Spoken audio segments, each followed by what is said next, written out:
Mike, we're about to start our long journey into Exodus. I know you're looking for a pun there, something about I like leaving that. one location and maybe for the wilderness wanderings, you can ask where we're at in our wanderings or something like that. But Well, out of the gates, we already have part yeah. one of 2 parts of Yeah. Exodus 1. I don't want listeners to feel like they're in bondage, though. No, we're excited to take this journey, and people have been looking for this book for quite a while. So here we are. Yeah. Well, I'm gonna start by reading chapter 1. I'm gonna, up front, this is only going to be part 1 devoted to chapter 1. We're going to have to spend 2 episodes in the first chapter, and when I'll explain why as we get into the content here. But I think the easiest thing to do is just to read the chapter, and once we get into the content, there'll be a certain point where I'll say, "Hey, this is for part 2," and you'll understand why. So Exodus 1, again, I'm reading from ESV. These are the names of the sons of Israel who came to Egypt with Jacob, each with his own household: Reuben, Simeon, Levi, and Judah; Issachar, Zebulun, and Benjamin; Dan and Naphtali; Gad and Asher. All the descendants of Jacob were 70 persons. Joseph was already in Egypt. Then Joseph died, and all his brothers and all that generation. But the people of Israel were fruitful and increased greatly. They multiplied and grew exceedingly strong, so that the land was filled with them. Now there arose a new king over Egypt, who did not know Joseph. And he said to his people, "Behold, the people of Israel are too many and too mighty for us. Come, let us deal shrewdly with them, lest they multiply. And if war breaks out, they join our enemies and fight against us and escape from the land." Therefore they set taskmasters over them to afflict them with heavy burdens. They built for Pharaoh store cities, Pithom and Raamses. But the more they were oppressed, the more they multiplied, and the more they spread abroad. And the Egyptians were in dread of the people of Israel, so they ruthlessly made the people of Israel work as slaves, and made their lives bitter with hard service, in mortar and brick, and in all kinds of work in the field. In all their work they ruthlessly made them work as slaves.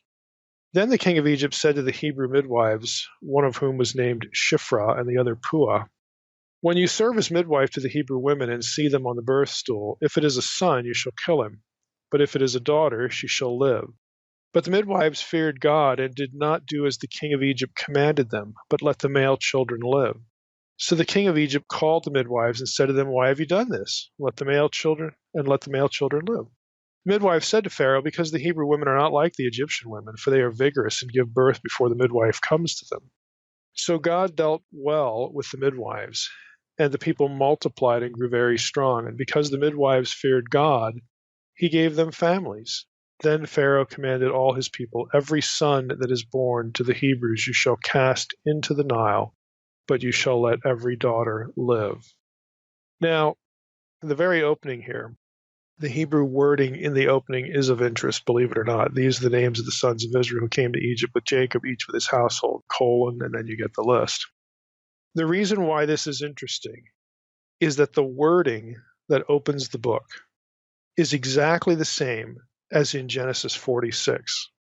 If you go to Genesis 46, specifically 8 through 27, there's a much longer sort of genealogy, a much longer explanation. There are lots of other individuals in it, but it starts exactly the same way. These are the names of the descendants of Israel who came into Egypt. ESV renders it a little bit differently, but in Hebrew, the wording is exactly the same.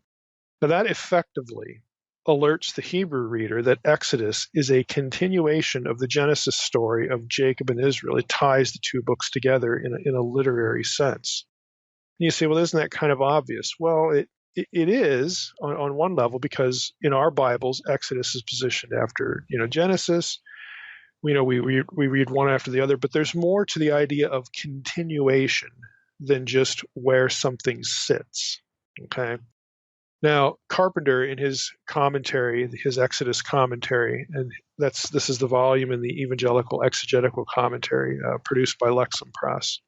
He says this: the author's use of the formula, now these are the names, in verse 1, also parallels the use of the formula, Now, these are the generations of, that occurs throughout Genesis. You got Genesis 2, 4, 5, 1, 6, 9, 10, 1, 11, 10, so on and so forth. It's a structural device.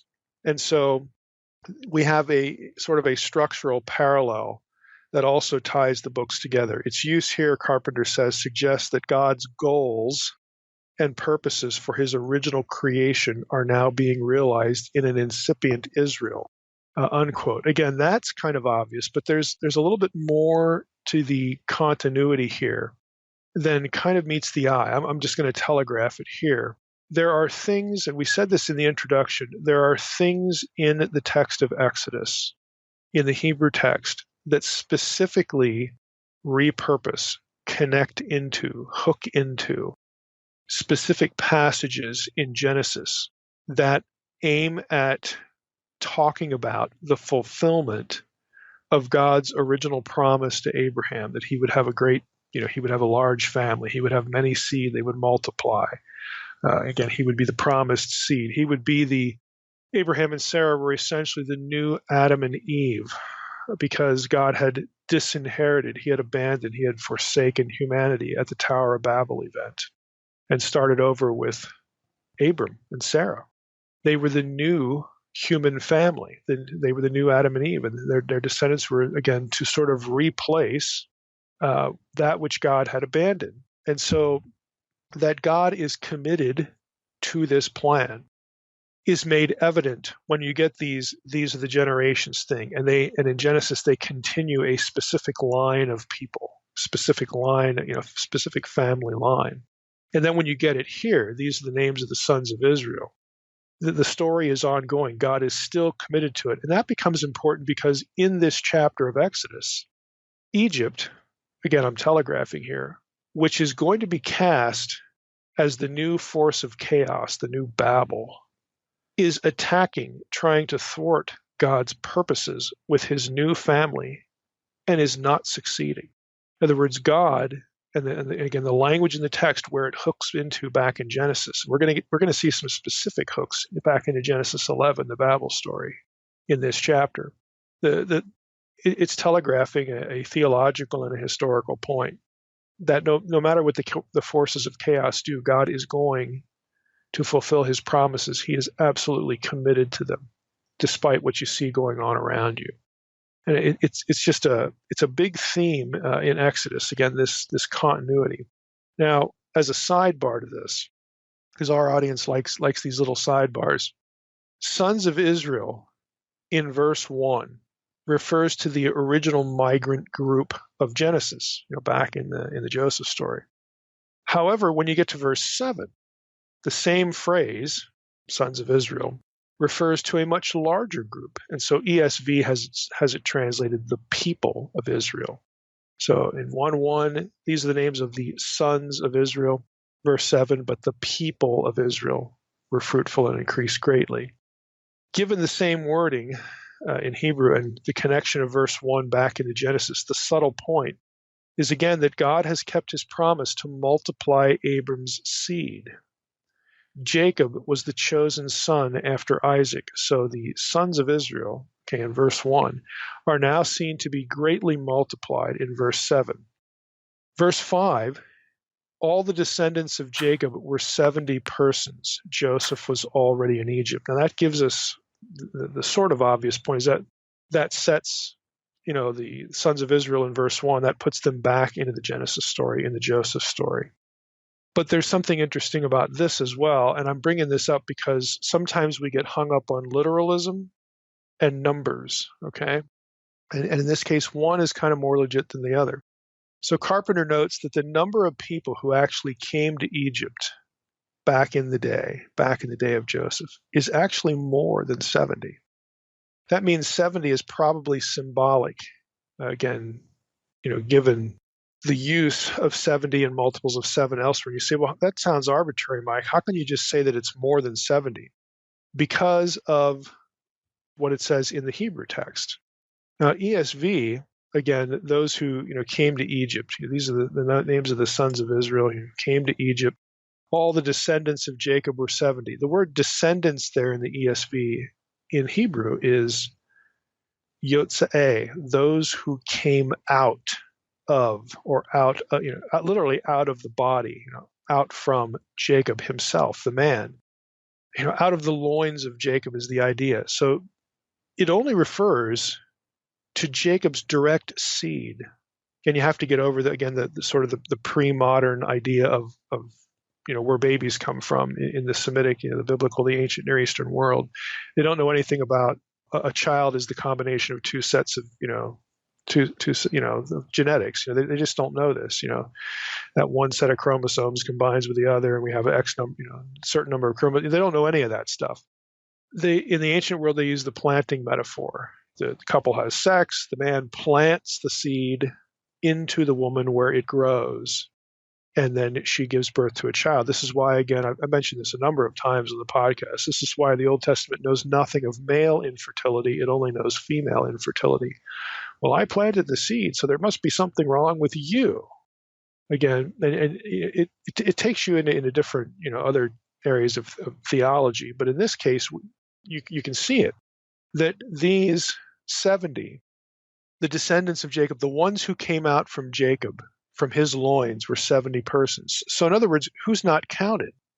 Well, their wives aren't counted for one. Any other children that might have accrued maybe by adoption aren't counted. Servants aren't counted. So the actual group that migrates in Joseph's day with the 70 that came from the loins of Jacob, it's actually a bigger group than 70. Again, we don't often think about that, but what that means is that 70 doesn't really have a literal correspondence to the caravan, to the number of people who came down. It's actually a subset. 70 is actually a subset. And again, this is just how it's perceived. The ones that count in the count are the ones that actually proceeded from the loins of Jacob, again, in the way they express, birth. So it sort of opens the door to thinking differently about 70 and about numbers and about literalism when we read our Bible. Again, in this case, we get clues from the text that we're actually not talking our talk here, how we need to think about Israel in Egypt, or even on that trip in Joseph's day, that there's really not this strict correspondence, again, to the number. It's actually a subset number of the greater aggregate. And 70, of course, is used in various different ways. We're going to see it. We're going to see multiples. In the book of Exodus, we've seen them. In other books. When we did the whole temple thing with Ezekiel's temple, we did 2 episodes on that. I mean, the numbers there are pretty obviously symbolic, but this is, it's not always the case in Scripture, but it is often the case that the numbers mean something different than what you'd think they would mean. Again, just thinking of this one-to-one, literalism, this correspondence idea. Now, that might matter. Here's some telegraphing. That might matter when we start to think about the date of the Exodus. Okay, that's all I'll say for now. Again, our part 2 is going to really focus on chronological stuff, but just hold this thought, in your head until the, part 2 of Exodus 1, because one of the views of the Exodus is going to have to not take certain numbers literally, and the other one is going to insist on taking numbers literally. So just store that away. Now, verse 8, again, this is what we do in our when we do book studies. I'll just skip around. We don't do verse by verse. I want to land on things that are interesting, things that need to be understood, or just again, some of these sidebar issues. Now there arose a new king over Egypt who did not know Joseph. It's very easy to be reading in the book of Genesis. And Genesis 37 through 50 is all about Joseph. Okay. And then you get to Genesis 50 and Joseph dies and he's embalmed and so on and so forth. And then you flip the page and you read this in Exodus. There arose a king over Egypt who didn't know Joseph. It's very easy to think that the king referred to here was the king immediately after the king, the Pharaoh that Joseph worked under. That is not the case. It can't be. Because by the time we get to verse 8, Israel has expanded exponentially. And we know from other passages in the Old Testament, like Genesis 15, that Israel was going to be captive for at least 400 years. I mean, depending on how you measure when the start began, Paul has a reference to 430 years. And when we get into the chronology that we could, maybe we'll rabbit trail on that sidebar. We'll just wait and see. But what you have here is you have a long stretch of time between Joseph and between the events of Exodus 1. So if we could know, and we really can't, and we'll get into that a little bit today and a lot in part 2, who the Pharaoh was that Joseph served under, even the era in Egyptian history where Joseph would be placed is hotly debated. We can't assume that the Pharaoh of the bondage is the next guy, okay? And if we knew the Pharaoh of the bondage, we can't extrapolate backward to the time of Joseph, because we don't, we can't just say it's the preceding guy. We've got these round numbers, 400 or 430, again, going with Paul, as to the space of time between Joseph's rise, the entry, really the entry of the family, leaving Canaan and going into Egypt, and then this chapter here in Exodus 1.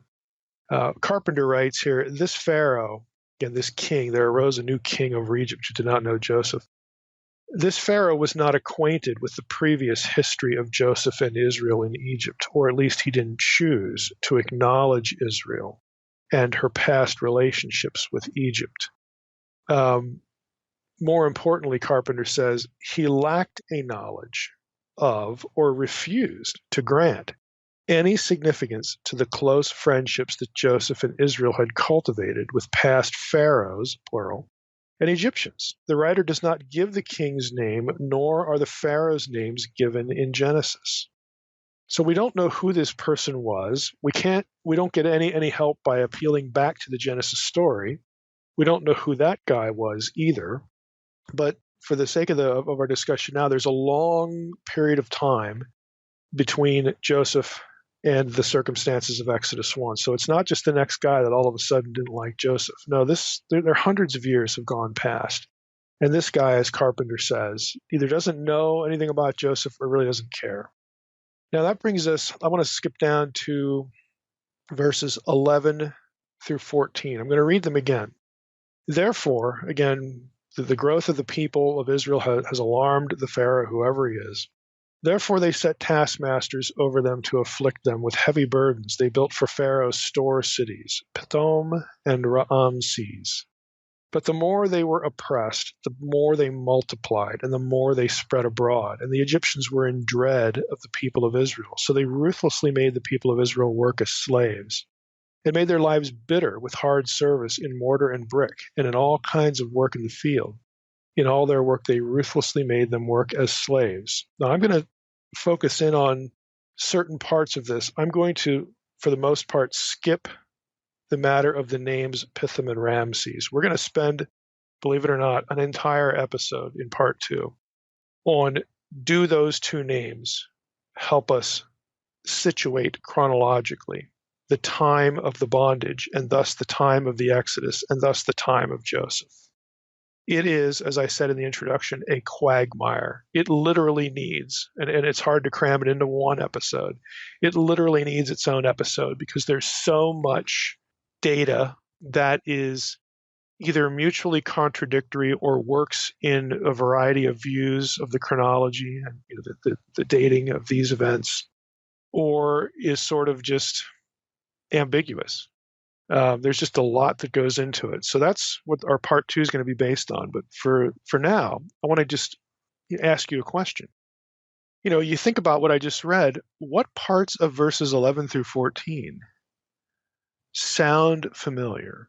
Like they might be drawn from the Babel story. The more they were oppressed, the more they multiplied, and the more they spread abroad.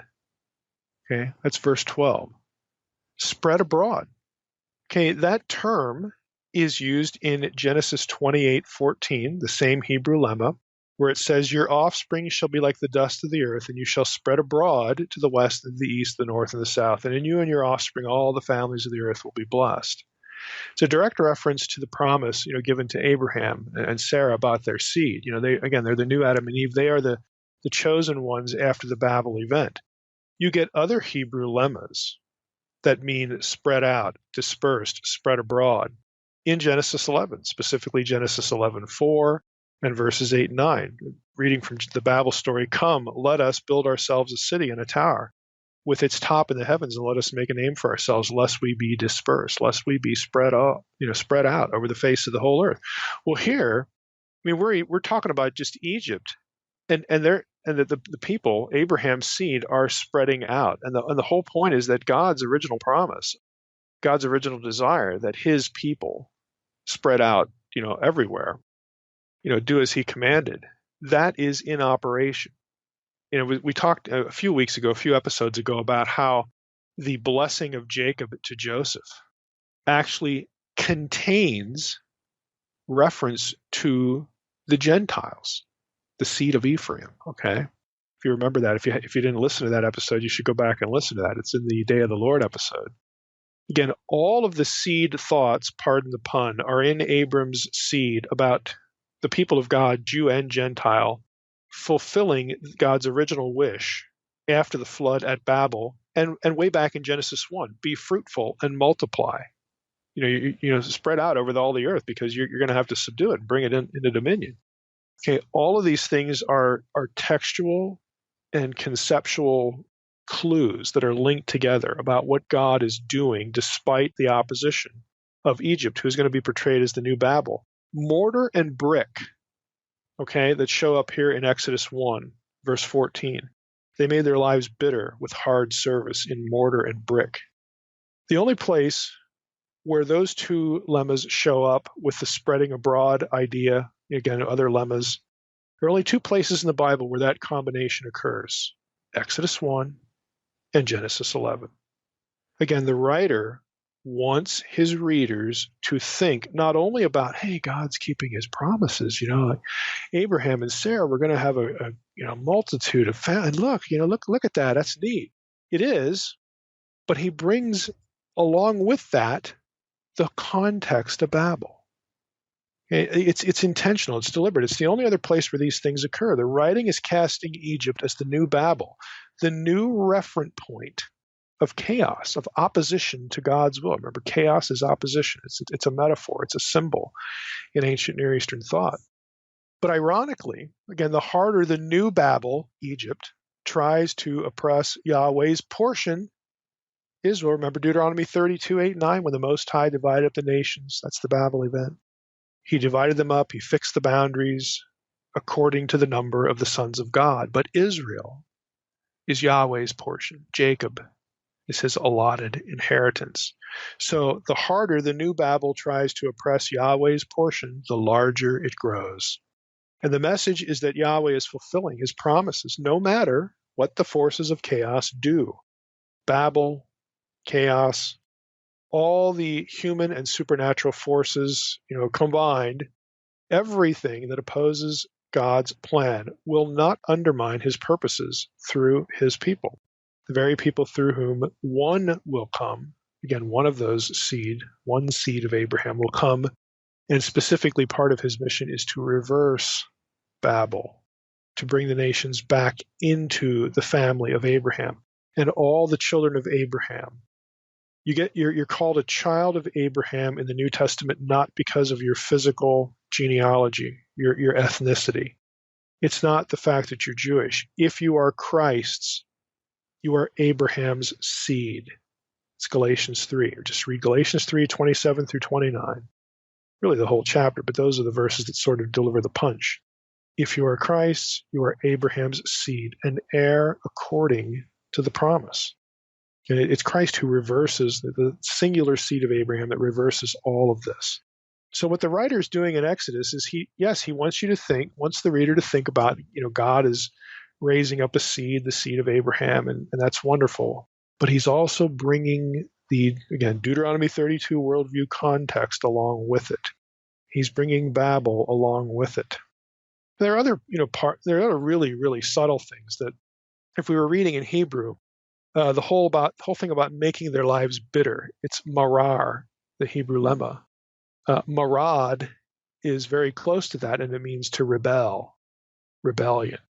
You get that show up in the account of Nimrod, again, who is cast as the king of Babel in the Old Testament.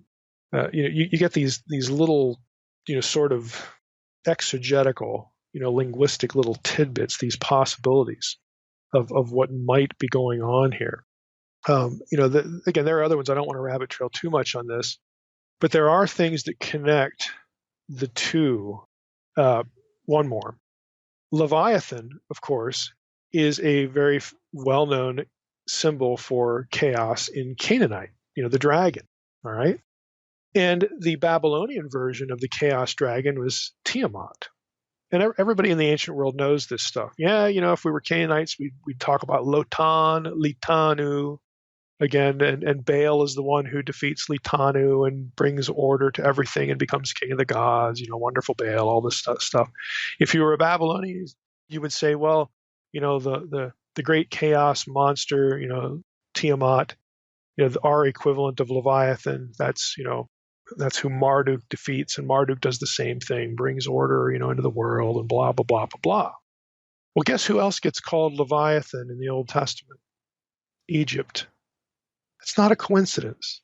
Again, Egypt, not in Exodus, it's in the prophets, but Egypt, again, not only here in Exodus 1, but elsewhere, is tarred and feathered, as it were, with the same chaos symbology.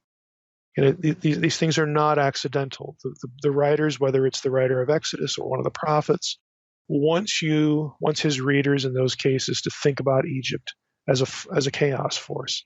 And we get plenty of that right here. Now, to continue on we need to talk about the nature of the servitude here. The whole issue of the slavery in Egypt. Verse 11, the first part of it. Therefore, they set taskmasters over them to afflict them with heavy burdens. They built for Pharaoh store cities. And then later in the passage, they made their lives bitter with hard service in brick and mortar, or in mortar and brick, and in all kinds of work in the field. In all their work, they ruthlessly made them work as slaves. Now, Durham, again, has a note here about the store cities that may or may not give us any help. Let's put it that way, give us any help with the chronology. But there's also an issue of is this portrayal historically accurate?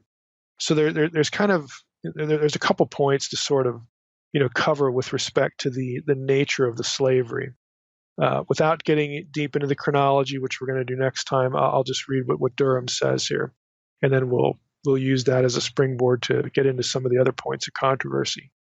Durham writes, the specific territory the king has in mind, again with these storehouse cities, is indicated not only by the accounts of Genesis and Israel's settlement in Goshen. That's Genesis 47. You have the district of Ramses, but especially by the designation of the supply cities as Pithom and Ramses in the Masoretic text, to which the Septuagint, interestingly enough, adds On, which is Heliopolis.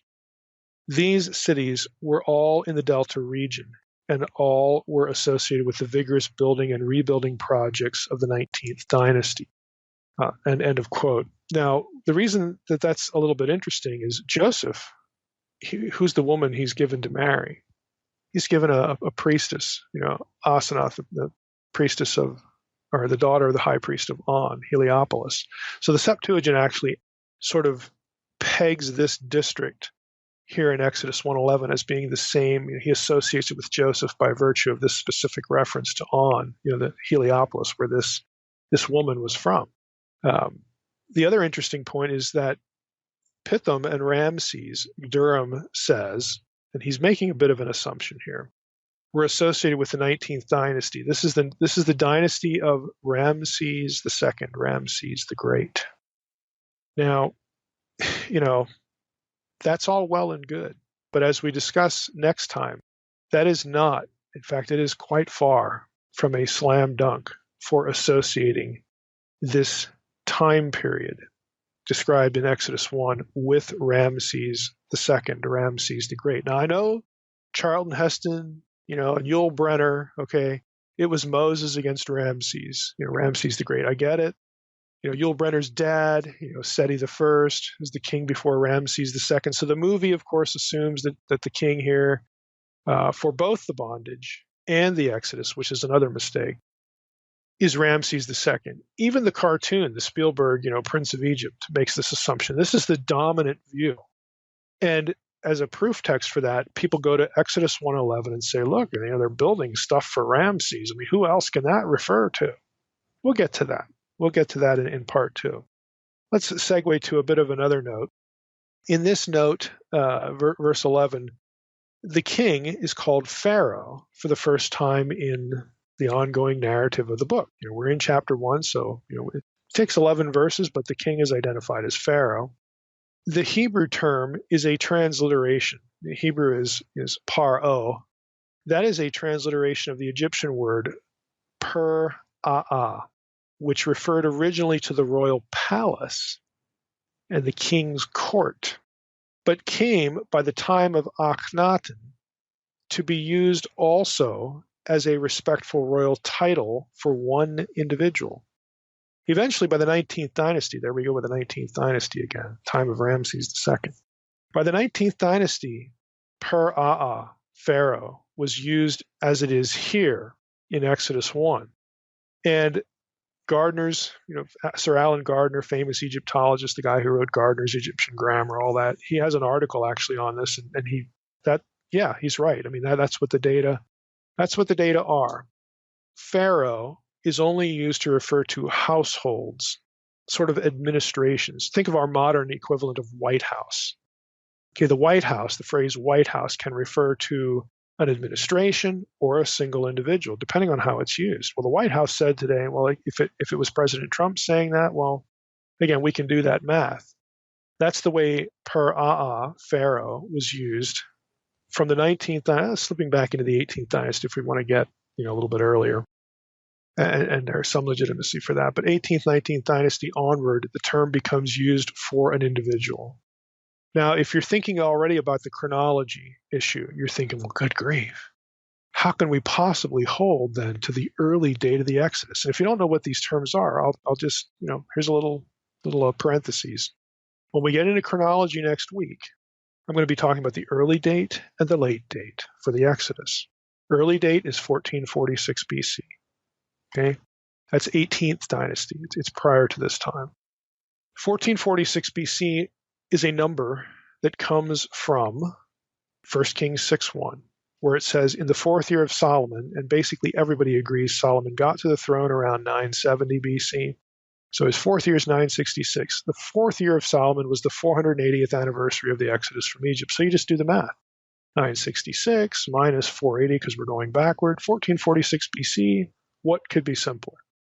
Well, a whole lot of things could be simpler, as we'll see next week. The late date, though, wants to put the Exodus in the time of Ramses, roughly 200 years later. Okay? And you say, well, how can they do that if 1 Kings 6:1 gives us the math? Well, they would say, well, 480, interestingly enough, is 12 times 40. 40 is a generation. Maybe it just means 12 generations, and we don't have an exact chronology. Generations can be less than 40 years. Generations really when a male reaches adulthood and starts having children, and 40, again, is a symbolic number throughout the Old Testament. Again, that's well known.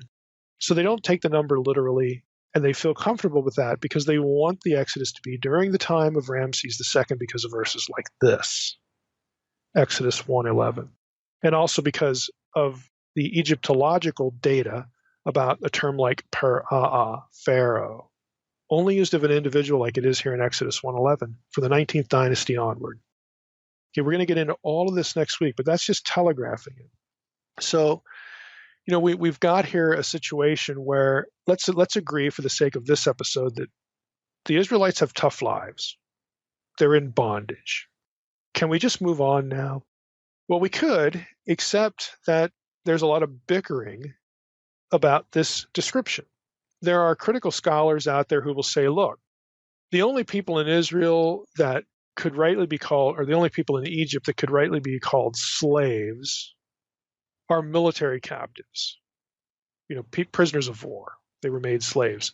They would say major Egyptian monuments. Now catch my wording here. I'm being deliberate here.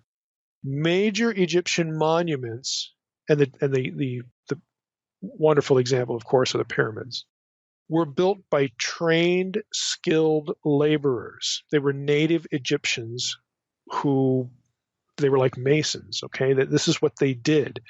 And when the pyramids were built and other, again, significant monuments, you actually had people move into the area. They built towns to sustain the worker population. They were well fed. This is the job you wanted because you got more food than anybody else. You were waited on in that respect. You had to be maintained. You had to be physically vigorous and strong. So this was a good life, to work for Pharaoh as a mason, as somebody who did, the labor's hard, but hey, it's a building project. There's going to be another one after this. It's job security. We're good. They were not slaves. And all that's true. Of course, the assumption is that we classify Pithom and Ramses as monuments or, major building projects that were looked on at the same way as the pyramids and certain temples were. Okay, so that's a big assumption. But it's often made. You get, scholars, again, that just want to pick at what's going on there, as though to say that the description of the Israelites as slaves is incorrect. Again, what's incorrect is the assumption that foreigners, therefore, were never put under hard labor, forcible, hard labor. That in to be honest with you, and again, we'll get into some of the data here, that might be actually worse than a slave situation. There are indications that what we're dealing with is a little bit different here. It's not, again, a work crew, but it's not really a prisoner of war, kind of situation either. So let me just mention Sarna here. I've loaded this article into the podcast article archive that you can access if you're a newsletter subscriber. In regard to this idea of some objecting, again, to the recounting of the bondage, again, by saying that the picture doesn't fit. Nahum Sarna has a nice article on this. It kind of goes through the data pretty well. And he writes this: for his vast building program, Ramses II, again, Sarna is with the consensus. He's going to assume this is Ramses II here, his time. Okay. For his vast building program, Ramses II preferred to conscript foreigners in the area rather than native Egyptians. Such was reported by the Greco-Roman historian Diodorus Siculus, 1st century BC, who apparently relied on trustworthy Egyptian sources. The enslavement of the Israelites falls into the category that Diodorus describes. It was not a domestic bondage, the type in which an individual becomes the chattel of a private master and lives in his household, although this type of slavery is well attested in Egypt. There's no evidence that the Israelite women were enslaved or that slavery involved the dissolution of the family unit. Now, if you were a POW, this is me breaking in now. If you were in a POW, you don't have any hope of that. Back to Sarna. So there's no evidence that the women were enslaved or that slavery involved the dissolution of the family unit. In fact, one text shows in the Bible that the Israelites could live next door to or even in the same house as Egyptians and maintain social relations with them. And he quotes Exodus 3:22 in this regard. And I'll read it. Each woman shall borrow from her neighbor and the lodger in her house objects of silver and gold and cloth clothing, and you shall put these on your sons and daughters, thus stripping the Egyptians. Now, the point is that when that sort of prophecy is given in Exodus 3, that's the burning bush scene. There's a reference made to Israelite women being neighbors to Egyptians. That isn't the normal, that's not your POW slave lifestyle there. It's just not the same thing. Back to Sarna. What we are dealing with is state slavery, the organized imposition of forced labor upon the male population for long and indefinite terms of service under degrading and brutal conditions. The men so conscripted received no rewards for their labors. They enjoyed no civil rights, and their lot was generally much worse than that of a household slave. So what Sarna is basically pointing out, again, you can read the whole article, there were different kinds of slaves in Egypt. It's not just, again, POWs. So when you see these kinds of arguments, made to sort of delegitimize the description of Exodus 1, they just don't hold up, under the data. So the description of the bondage is not, something that is non-historical. Okay, let's talk a little bit about another issue here: the dramatic growth again of the population. Again, we mentioned this a little bit, about how 70, the earlier reference to the 70 was a subset. Now you've got the people of Israel expanding dramatically throughout Egypt. There's an issue here with, if we just ask the question, well, is there anything like in Egyptian history, Egyptian texts, where we have large numbers of Semites, Semitic people living in Egypt? And specifically, the area of Goshen, which is the eastern delta, northeastern delta region. I guess eastern is probably a better way to describe it. Is there anything like that? And yes, there is. So we have a dramatic growth of a Semitic population in Goshen, in the delta area, and that has led most scholars to identify the Hyksos period, that's Hyksos, the Hyksos period, as the backdrop period to the bondage. Now, let me just unpack that a little bit. Hyksos is actually a Greek term, and it's the Greek version of an Egyptian phrase, hekau kasut, which means rulers of or from foreign lands. Now, the Hyksos period, there was a period in Egyptian history where you had a numerically significant concentration of Semitic people living in the Delta region in Egypt. That period is known as the Second Intermediate Period. It's the 16th to the 18th dynasties in Egypt. The Hyksos, in other words, it's before Ramses, okay? So try to get this mental picture in your head. If you think the Pharaoh of Exodus 1, and the Exodus story is Ramses. Well, preceding him, there was this period when you had lots of Semites living in Goshen, living in the Delta region. And they were hated by the native Egyptians. They were foreign rulers. That's rulers from foreign lands. You actually had Hyksos pharaohs, okay, in two of these dynasties. They actually got to that position where Egypt was breaking down. If you look at Egyptian history, you have like kingdoms: Old Kingdom, Middle Kingdom, New Kingdom, and in between each of those, you have these intermediate periods. That's what scholars refer to them as. If it's an intermediate period, it's a time of chaos in Egypt. There's no one pharaoh. There's no central authority. You might have 5 or 6 pharaohs, okay? You got a bunch of guys running around saying, we're the pharaoh, and they're not asking for votes either. They're trying to take over turf, or they're content to just control districts of Egypt. Egypt is fragmented in the intermediate periods, and it takes a strong hand, a strong force to reunite the entire country and usher in a new rule. So that's why you get the Old Kingdom, that's the Pyramid Age, then things break down. You got a first intermediate period. Then you have the Middle Kingdom where things are consolidated again. And that breaks down eventually, and you got the second intermediate period. That's the Hyksos period. Then after that, you've got the New Kingdom. And this is dynasty 18, 19, 20.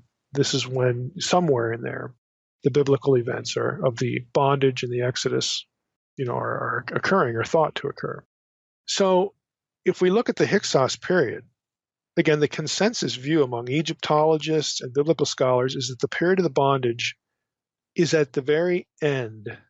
It actually is sort of an after effect of the Hyksos period. So for a few hundred years earlier than this, what happens in Egyptian history, according to Egyptian records, is the Hyksos are finally dealt with. Egypt is consolidated, and the Hyksos are literally driven out of the country. They go into the Negev, into Canaan, and all this kind. They are literally driven out. They're not chased like in the Exodus story. They are driven out because they're hated, and any that were left in Egypt they enslaved because they hated them. So the consensus view is that the period of the bondage follows the Hyksos period. It's part of a reaction against the hated Hyksos Semites, and so they tend to put, again, the consensus view tends to put Joseph somewhere in this Hyksos period because Joseph was a Semite. He had to have lived during the second intermediate period, the time of the Hyksos.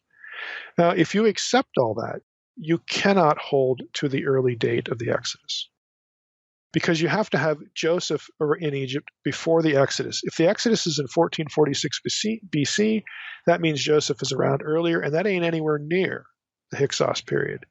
If you think Joseph belongs in the Hyksos period, then you have to hold the late date, the non-literal number. Time of Ramses, 1250 or so, the Exodus. You have to reject the early date, which is based on the math given, the literalized math given in 1 Kings 6:1. Okay, so that's what we're dealing with here. Now, the idea, again, just to go over this a little bit more, is not that the Israelites were to be equated totally with the Hyksos. The Hyksos are a conglomeration of ethnic groups, specifically, mostly, predominantly Semites. They infiltrated into the land over a long period of time. This is Sarna's article. I'll quote a little bit from it. They were a conglomeration of ethnic groups. They infiltrated the land over a long period of time in ever-increasing numbers. They come, from Canaan, somewhere up there. They were fully in control of the eastern delta of the Nile. They established a capital at Avaris. The Hyksos constitute the 15th and 16th dynasties, again, two of the dynasties in this period. They adapted the style and bureaucratic institutions of the traditional pharaohs. They wanted to be like the pharaohs. Gradually, the Semites replaced Egyptians in high administrative offices, and so Sarna believes that Joseph belongs in this period. Now, again, that makes good sense with a late date. It's impossible for the early date. The whole notion of per-aa, Egyptian, for Pharaoh, only being a new kingdom, 19th dynasty, maybe the 18th dynasty a little bit, but onward. In other words, after the Hyksos period. That goes with the late date too. Again, things are looking good for the late date here, which is why we need to spend a whole week, a whole episode, on the current chronological issues, because the late date has problems. Okay, so don't just be clicking your heels if you're a late dater and saying, well, problem solved, end of story. No, it's a whole lot more complicated than that. Now, in regard to Joseph, let's just talk about him a little bit. If Joseph is part of this Hyksos period, if the Hyksos period is what we're looking at here in Exodus 1, the tail end of it, the very end of it, the question is pretty simple. Does Joseph fit what's said about him in the Hyksos period? Does he fit? Or, for the early date, would he fit in the period prior to the Hyksos period, prior to the second intermediate period? That would be the Middle Kingdom. Does Joseph fit there better? Which era does Joseph fit in, and which does he fit better? Those are two related but different questions. The short answer is you can make him fit in either. Depending on how you take certain things, again, especially if you want to support the early date, if you're convinced that, you can get Joseph in the Middle Kingdom and feel good about it. You really can.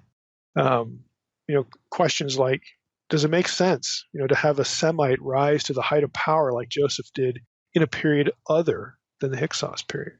Again, this is kind of how the debates go. So just to say a little bit about this, some of the elements of the Joseph story seem to fit the Hyksos context, second intermediate period, pretty well. There's a large Semitic presence there, including a power base, obviously, but there are some pretty serious disconnections. The biblical text, for instance, nowhere states that Joseph was one among many Semites in rulership. See, if you're dealing with the Hyksos context, basically everybody in the administration is a Semite. Okay, is that really the picture that emerges from the Joseph story? Well, not so much. Another one, Joseph, when he meets Pharaoh, he has to shave and put clean clothing on. Well, why shave if Pharaoh was a Semite or used to Semites? There are lots of Semites running around here. They grow beards. Seems to be a native Egyptian context. Now, you could argue, on the flip side, well, the Hyksos wanted to be like the pharaohs, so they just kept the rules. Yeah, you can argue that. But it's an oddity. It can go either way. Another example, Joseph is given a daughter to marry of the priest of On, Heliopolis. On, Heliopolis, you can probably tell from the name of the city, the Greek version of it was a city dedicated to a sun deity. However, the Hyksos didn't worship the sun. They didn't worship a solar deity. They worshiped Set. Again, if Joseph is given the daughter of the priest of Heliopolis, the solar deity, that doesn't sound like Hyksos period. That sounds like a native Egyptian, some other period, because it's a solar deity. Another one, archaeological work has produced evidence of high-ranking Semites in Egypt earlier than the Hyksos period. Now, David Roll, we'll come back to Roll again, especially next week, He's the patterns of evidence guy that they build a lot of that video off of, his work. Roll uses this evidence. It's in particular a statue, but a statue without a face. It's been defaced.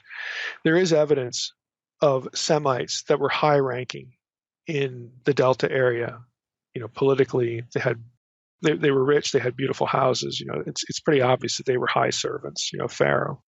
There's a statue with a mushroom-type hairstyle that's of particular interest here. That's a hairstyle that's used of Asiatics. That's the Egyptian term for Semites, and other foreigners. There's a particular statue with this mushroom hairstyle, and you can see that hairstyle in other Egyptian art in a 12th dynasty palace. That's Middle Kingdom. Now, it suggests that the palace in which this was found belonged to a Semite. Why else would you make a statue of a Semitic guy? Must have been his palace. So Roll believes that the defaced statue is a statue of Joseph. Now that says too much. Basically, you just can't prove that. But at the very least, it shows a high-ranking Semite in Egypt, in the Delta, before the Hyksos.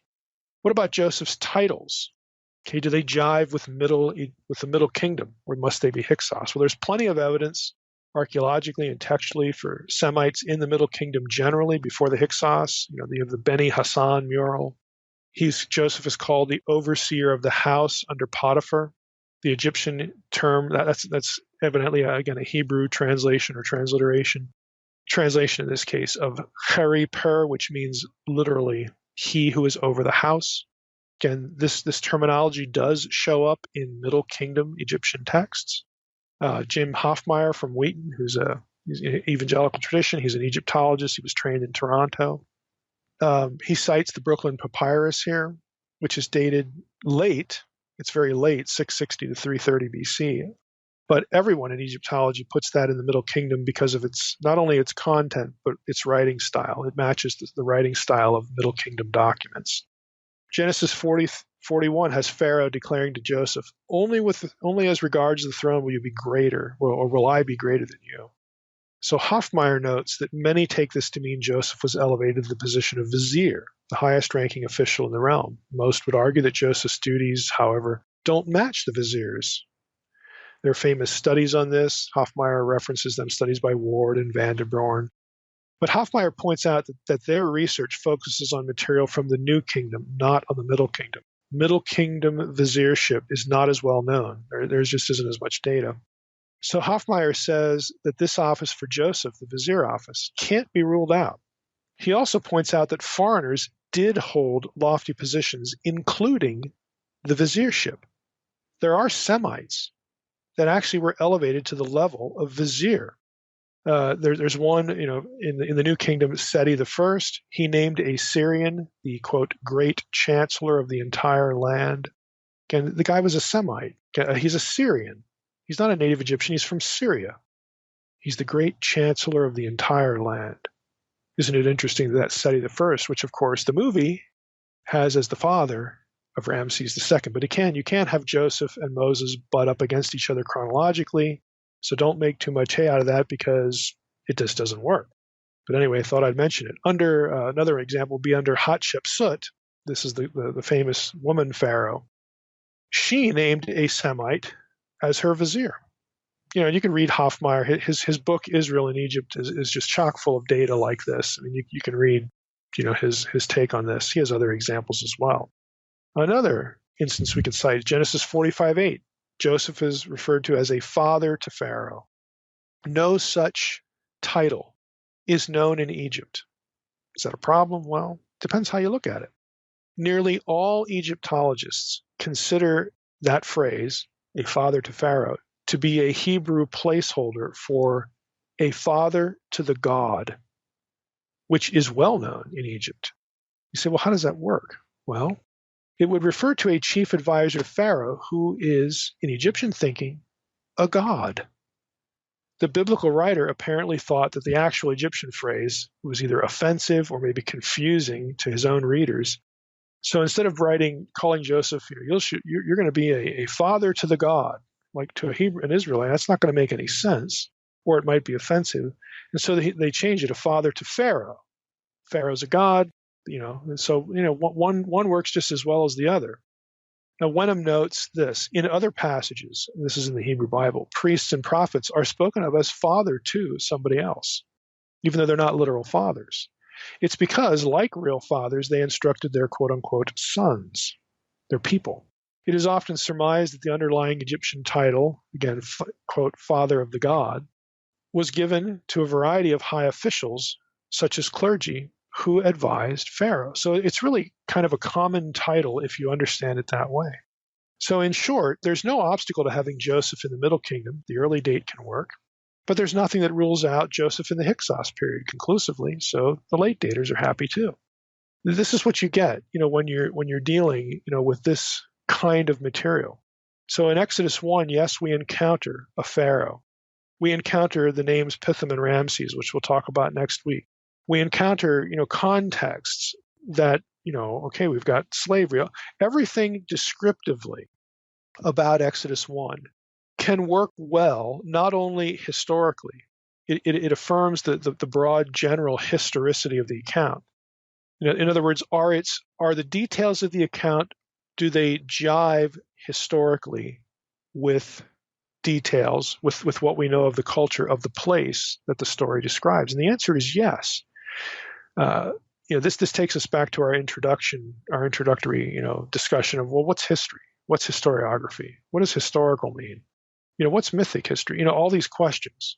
Oftentimes in the Bible, if you're looking if you're latched onto a specific name like Moses and you say, well, I can't believe that this account is historical, this story about the guy Moses, unless I find the name Moses in some other text, that's really misguided. What you ought to be asking is, does the story about this guy Moses, does it fit in all its details with the place that Moses was said to be doing stuff? And the answer here in Exodus 1 is, yeah. There's nothing in Exodus 1 that renders it as unhistorical or as really even as difficult. You've got the slavery issue. Again, it's not just POWs. There are other kinds of slaves. You've got the Pithom and Ramses thing. You've got at least the Delta. Again, we'll talk about the names next time. You've got Semites in the Delta. That can work, of course, with the second intermediate period right before the New Kingdom, when these events are taking place, or even earlier, the Middle Kingdom. The titles can work. Again, the only outlier in what we've discussed so far is Pharaoh itself, again, 18th dynasty and beyond. But that'll be an issue I'm saving that until next time. Exodus 1 certainly can be viewed as historical. There's no obstacle to it. Now, I want to hit on two other things before we quit for this episode real quickly. And that is, I'm just going to mention this, and you can go, elsewhere to other things I've done about this. Inevitably, there are going to be some listeners that think, well, did the Israelites, they built the stuff for Pithom and Ramses, and I've seen the movie, and, did they build the pyramids? Did they build, like the Great Pyramid and Giza and all? No, they didn't. Chronologically, by either view, either the early or late, date for the Exodus, that cannot work by the Bible's own math. How old people were, X number of years between, two people, it can't work. Now, I've actually blogged this. The best place to go, though, is go up to Google, put in, did the build the pyramids? Okay, and then the website fringepop321.com. You'll be taken immediately to an essay about this. I wrote it I actually developed it a little bit more because of the Ben Carson thing. If we remember way back to the earlier presidential election, somebody came up with something that says that one of the presidential candidates, Ben Carson, believed that the Israelites had built the pyramids, and he does. He's totally wrong. It just can't work.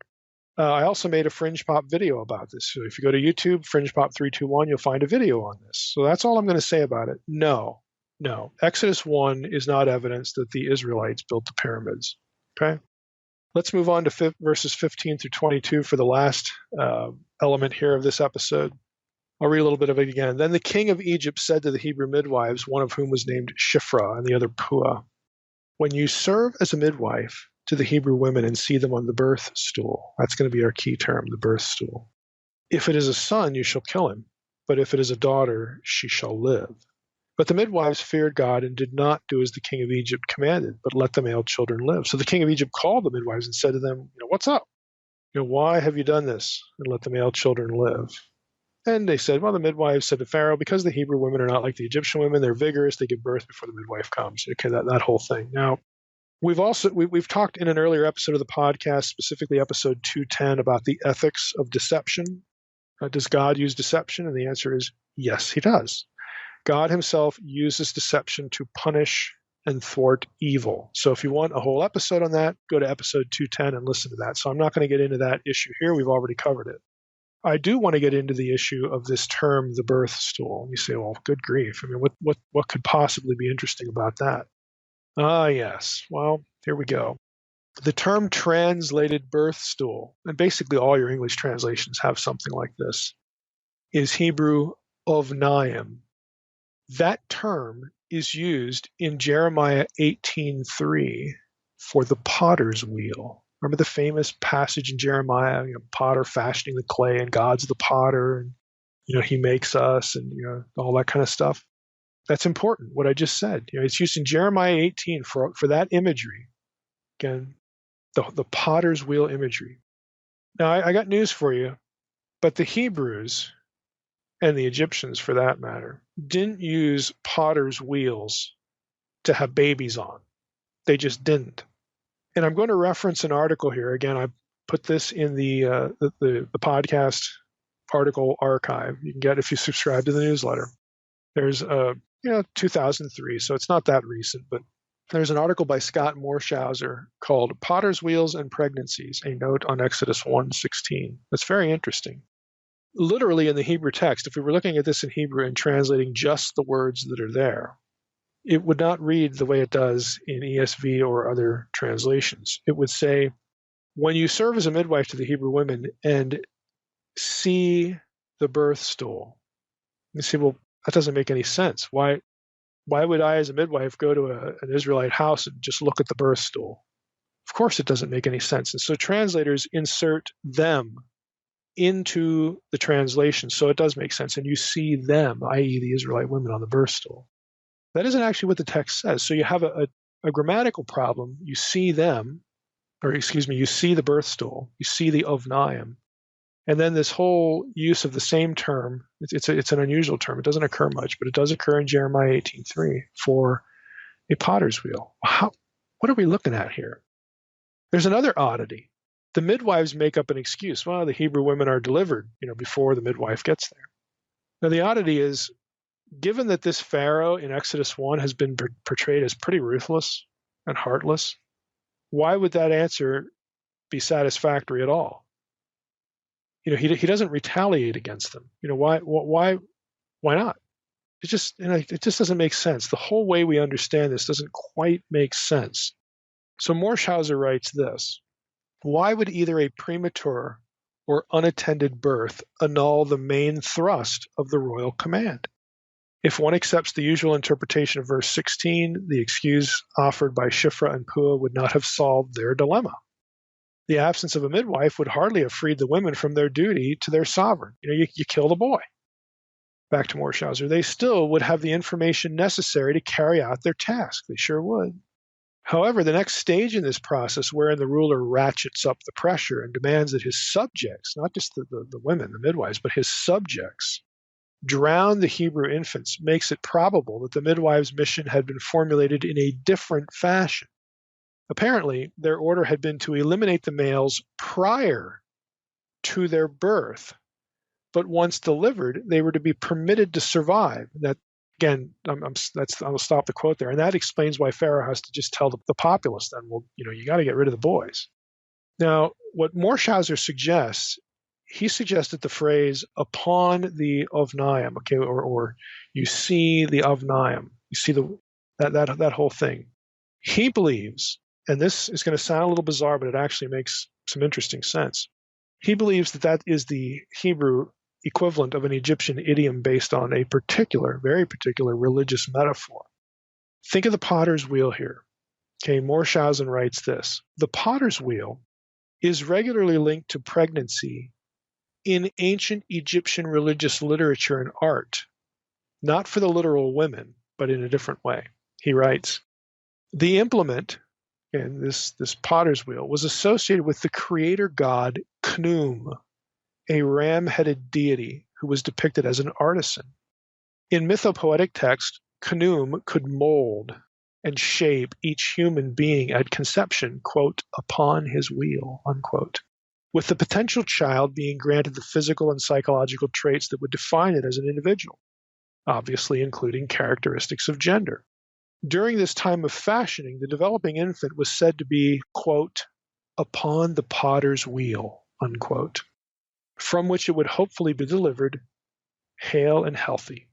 What is significant is that the metaphor refers to a gestating fetus prior to parturition. We suggest, Morshausen writes, that the Hebrew is an adaptation of the idiom and refers to a child still forming in the womb that has not yet come to full term. And so the point would be, when you look, at the child, again, just quoting Morshausen again, when you look or determine upon the potter's wheel, okay, and what he's saying is the Pharaoh is telling them, now look, you go visit the house, and you're doing a prenatal exam. What's inside the womb there is upon the wheel, the potter's wheel of Khnum. Khnum is forming, what's inside there. Again, he's a pharaoh. He's an Egyptian. This is Egyptian religion. Okay, when you undertake this prenatal examination, if it is a son, then terminate it. Terminate him. If it is a daughter, she shall live. Such a procedure would have been within the scope of ancient Egyptian knowledge and practice. Medical texts contain prognostic recipes for determining the sex of an unborn child, as well as prescriptions for ending a pregnancy through droughts and potions. In other words, abortion. The Egyptians had abortifacients. They had a means to determine the gender of a fetus, still, in utero. And so that Morshausen, theorizes, and I think it makes good sense, especially with the Egyptian metaphor about the Khnum forming the contents of the womb on the potter's wheel, and ovnaim in the actual text in Exodus 1 is the word for potter's wheel. So what's going on here is that Pharaoh basically says, go into the house, give him the prenatal exam, determine the gender. If it's a boy, you kill him. But what Shifra and Puah say is, look, we went to the house, but they'd already had the kid. And then Pharaoh says, okay. But then he ratchets it up later. It's his plan isn't working. Again, the forces of chaos are not able, to accomplish their purposes here. The seed of Abraham is still growing. And then he gets desperate. He says, look, I'm just going to command. General edict commanded all his people. Verse 22, Pharaoh commanded all his people, not just the midwives. Every son that is born to the Hebrews you shall cast into the Nile, but you shall let every daughter live. He just gets desperate because they're giving birth before the prenatal exam. Now, I think it's kind of interesting. You could do a number of things with this in regard to the whole abortion issue, because that's really what's in play here. Again, it's not a live birth. That isn't the issue until after the fact. Again, it's a point that I think that basically every English translation misses. And I think Morshausen's work here way back in 2003 is really useful here, because it resolves the oddities and the incongruities of the passage. So that's our treatment of Exodus 1. Again, this part 1. Again, there was a lot to cover there, but there's going to be a lot to cover just with the chronology. So we had to take that out because that's really dense. The weeds are dense. It's a quagmire. I mean, here I am using metaphors myself, for the mess that this is. But again, I'm hoping that you already see why it's necessary, again, to split this up into two. But lots of interesting stuff there that a close reading of Exodus 1 can yield to you. Well, we might as well just jump right in. Again, this is part 2 of Exodus 1. And basically, textually, our entire focus is going to be Exodus 1:11. I will read that in a moment because I do want to back up just a tad to verse 8. We mentioned this, and I'm going to read something that I read in the first part to sort of set it up. But we're going to Exodus 1:11 is it. There's just a lot that's going on there. So in verse 8 of Exodus chapter 1, we read, "Now there arose a new king over Egypt who did not know Joseph." He's not identified here. He's not called Pharaoh until verse 11. Carpenter this is the quotation I read last time, writes, "This Pharaoh was not acquainted with the previous history of Joseph and Israel in Egypt, or at least he did not choose to acknowledge Israel in her past relationships to Egypt. But more importantly, he lacked the knowledge of or refused to grant any significance to the close friendships that Joseph and Israel had cultivated with past pharaohs and Egyptians. The writer does not give the king's name, nor are the pharaoh's names given in Genesis, back in that material that related to Joseph. We don't get any names. What we do get is a reference, and we'll bring this up again. We get a reference to the district of Ramses in Genesis, but we don't have a pharaoh in Genesis referred to directly as Ramses. And I'm saying Ramses that way for a particular reason. We'll get to that as well. And it's the same situation here in Exodus 1. We've got a building or a storehouse city, a city referred to as Ramses, but not a person directly. Now, having said all that, we have a pharaoh in view in verse 11. Again, here's sort of our launching pad, and we're basically tethered to this for the whole episode. We read, "Therefore the Egyptians," again, the king and his people, his administration, they were freaked out by the numerical growth of the Israelites. "Therefore they set taskmasters over them to afflict them with heavy burdens. They built," the people who were enslaved, "built for Pharaoh store cities, Pithom and Ramses." Now, we get these names, and it's a big if there is any prayer in Exodus 1, and you can throw in again the earlier reference in Genesis, even though that's going to mess things up because there's 400 years between Genesis. Just remember this, store this away, especially if you're a late dater. This is a problem for you. There are 400 years between the time of Joseph back in Genesis when we get that name Ramses in the text and here in Exodus 1. Ramses II, no pharaoh in the Ramesside dynasty, of course, was 400 years old. And you've got if you assume out of the gates that the reference to Ramses here in Exodus 1:11 refers to a person, you really have no hermeneutical right to say that it doesn't back in Genesis. The Ramesside dynasty is not that long. Okay, so the late daters have I'm telegraphing this up front, they have a problem with methodology. And that's going to become apparent as we go. Now, early date has problems, late date has problems. That's why there's a debate. That's why, again, this is kind of a quagmire, the whole issue. But let's just focus on this verse and the names. And I'm going to be taking shots and helping out, doing a little bit of both, to the early date and the late date. I just want you to see what the issues are and why it's difficult, why there is debate. It is not simply solvable by appealing to 1 Kings 6:1 and saying late date and that's all there is. It's just not that simple, although you can make a good case for the early date. So here we go. If we look at Exodus 1:11, the issue, of course, is the names of the store cities, both of them, but mostly, Ramses. Now, the name Ramses, the spelling of this name in both in Egyptian texts and in the Hebrew can vary. Here we have literally Ramses. There's like two A vowels in the pronunciation. It's not Ramses, it's Ramses, the way this is spelled. So I'm going to try to be consistent here and say Ramses when I'm referring to Exodus 1:11 specifically, but I'll also just refer to Ramses II just as a historical figure. But in the text, and this is going to become important, in the text it's Ramses, the way it's spelled. The first major chronological battle of the whole fight over the date of the Exodus, and of course if you're dating the Exodus, it's the date of the conquest that follows, with Joshua.